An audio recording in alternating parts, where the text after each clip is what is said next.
I'm Emily Raquette, and you're watching Amplify. In this episode, I'm taking you inside ClickFunnels' annual conference, Funnel Hacking Live, where we'll meet entrepreneurs who are on top of their game so we can reverse engineer their tactics, model their mindset, and hack their success. I'm Emily Raquette, backstage at Funnel Hacking Live, ClickFunnels' annual event, and joining me is Alex and Leila Hormozi of Gym Launch. You guys just crushed it out there. Yeah. It was awesome. Thanks. So much energy. You shared your story of, launching Gym Launch, of course, but more importantly, the wisdom you gave to all entrepreneurs and business owners on high ticket sales and offers. Tell us a little bit about how you came about this process of thinking, we're not going to sell at the level everyone else is selling at, we're going to go high ticket. So it came down to ultimately serving the customer. And so most times what people do is when they're in a price competition and they're trying to price at the market price, right? Everyone's trying to just strap down as many costs as they possibly can, which leaves the consumer with ultimately a very unmemorable experience. So we were like, what if we threw away all concepts of cost, right? And we just said, how can we make the best program possible, right? Like, what if they had a call every single day? What if we could wake them up every morning and, carry them to work? And you know what I mean? How many things could we do to totally blow their mind away and make this an amazing experience that's memorable, that's brag-worthy, that they tell their friends about, right? And so we started there. And then you have this huge, far more valuable service. But the other side of it is that when you have high ticket, you can actually do that and still have tons of margin left. Because a lot of times, if let's say if you pay me $5,000 for something, I can usually take $2,000 of that and spoil you with it, and spend $2,000 on you that you would never spend on yourself, right? And then make you absolutely fall in love with something, and then still have plenty of margin left over rather than trying to price at the $1,000 that everyone else is at. And so obviously you have to be really good at doing the thing that you're supposed to be selling. Yeah. But once you have that, then most people just need to raise their prices, usually by a long shot. Not even a little bit raise their prices, but go into a different stratosphere so that people are like, this can't be the same thing. Yeah, But if they're like, well, you're just a little bit more than TJ Maxx down the street, but you're like, because it has to be so much that they're like, why is yours priced at this point?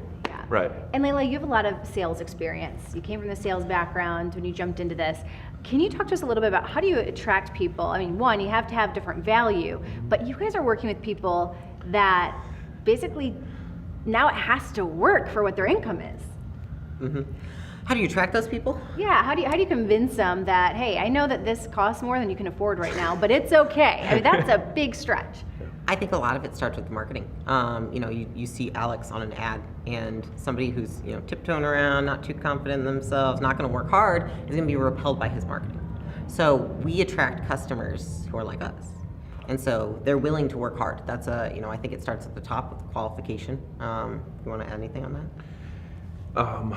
Not really. I mean, the marketing really pre-frames everything, and so if it's a B2B sale, then most of the times it's going to have to generate some sort of revenue. If it's B2B, that's usually what you're selling. And so it just actually has to do that thing. And so we sell something that actually makes people money, and so we're able to take people on who don't have a ton and then have them pay over time in order to pay us back.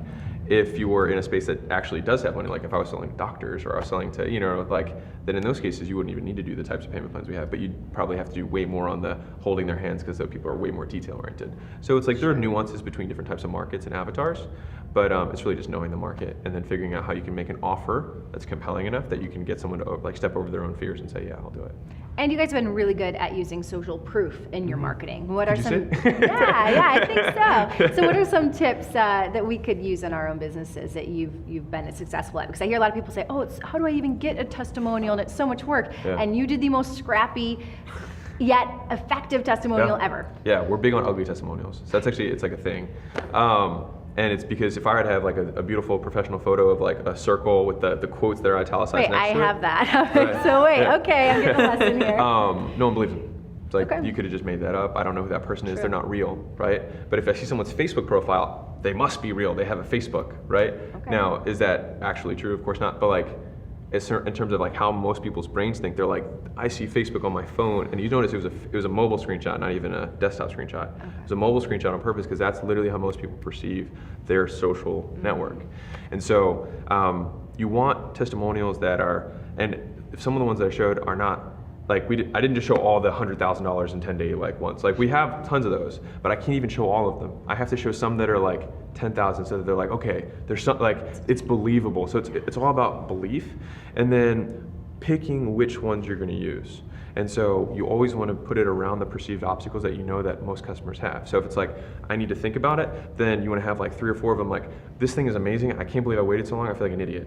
You have like 2 or 3 of those, right? And it's like, I have to talk to my husband. Like, you know what's so funny? I signed up for this program, I was so worried about my husband and he was so happy that I did it because now like our sex life is back and I feel amazing and blah, whatever, right? And you have a couple of those. And then, you know, whatever perceived obstacles your market has, we obviously have ones that are unique to gyms, but like more or less it's going to be a stall, which is like, I need to think about it. It's going to be a money thing, like I don't have the money to do it, so you have a whole bunch of people who are like, I didn't have the money, but somehow I was able to scrap it, whatever. And then you have the decision maker close, which is, I'm not the one who can make the decision, I have to defer it. Those are the main 3 obstacles that everyone has, and then there's the special snowflakes, which is like, for this one reason, because I have 11 toes, like that's why this won't work for me. Right. And so then you have as many of those as you can. Yeah. And so we pepper them so that once they're hit with all those things, it's like subconsciously we're already influencing before we ask for money. That's incredible. And tell me a little bit about, we have a lot of entrepreneurs watching, and they're in marriages or relationships where they're both self-employed, and you guys are not only both self-employed, you're working together. Yeah. So do you have any advice or tactic strategies you guys use to balance the working together and living and loving together? Totally. She's awesome. I mean, the reason that it works is honestly because of her. Like, I come in as like the sales and marketing guy, and that's like what I'm known for, but she's obviously really good at sales in the beginning. We both were doing the same thing. And so we had, so at one point we had, once the company got big, like it started growing, and we're like, oh shoot, we have to split up. And then that's actually when everything really blew up.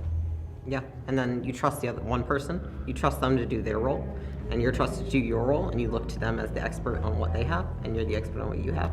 As for loving, I mean, like, I don't know what would bring 2 people closer than working towards like a common goal. I mean, that's like all of humanity, like everything, like historically speaking. I mean, we have this mission of what we want to do and change in the world, and we both share that vision, we share the values to get there, and like, I mean, the love and connection you get from that with each other, I think it's different than anything we've either had before. Yeah. It's honestly been the most fun ride ever. That's awesome. I've never worked with anyone, and so like having Leila is like, it's like having your best friend, your wife, like your business partner. Like it's like we feel like life partners more than. And if we ever have any like moment of stress, it's like we always have to be like, we both want the same thing. So it's just like, okay, you're getting us this way, I see it this way. Like, what factors am I not seeing? And it's usually always like, what am I not seeing that you're seeing? Yeah. And then we figure it out. You know what I mean? Yeah, I would say that, you know, the thing that we've gotten the best at, he taught me a lot in the beginning, is just like, as soon as you feel that uncomfortable feeling of like this negative thought maybe about something that you're discussing or in work or what you see it differently, literally just tell them right then, because you just otherwise it's going to build up in the back of your mind, and you know how it is. You got to take the garbage out. Oh yeah, absolutely. And then there's always that third person in the relationship, ClickFunnels, that also is making it run all smoothly, right? ClickFunnels been amazing. Yeah. Well, thank you guys so much. Where can we connect with you, and especially for fitness entrepreneurs that want to learn about Gym Launch? You can go to alexsgroup.com. And that'll reconnect you to our free Facebook group. They can get in there. They tons of free videos on like how to sell, how to get people to show up for appointments, normal stuff that most fitness entrepreneurs deal with. Thanks, guys. Yeah, absolutely. Thank you.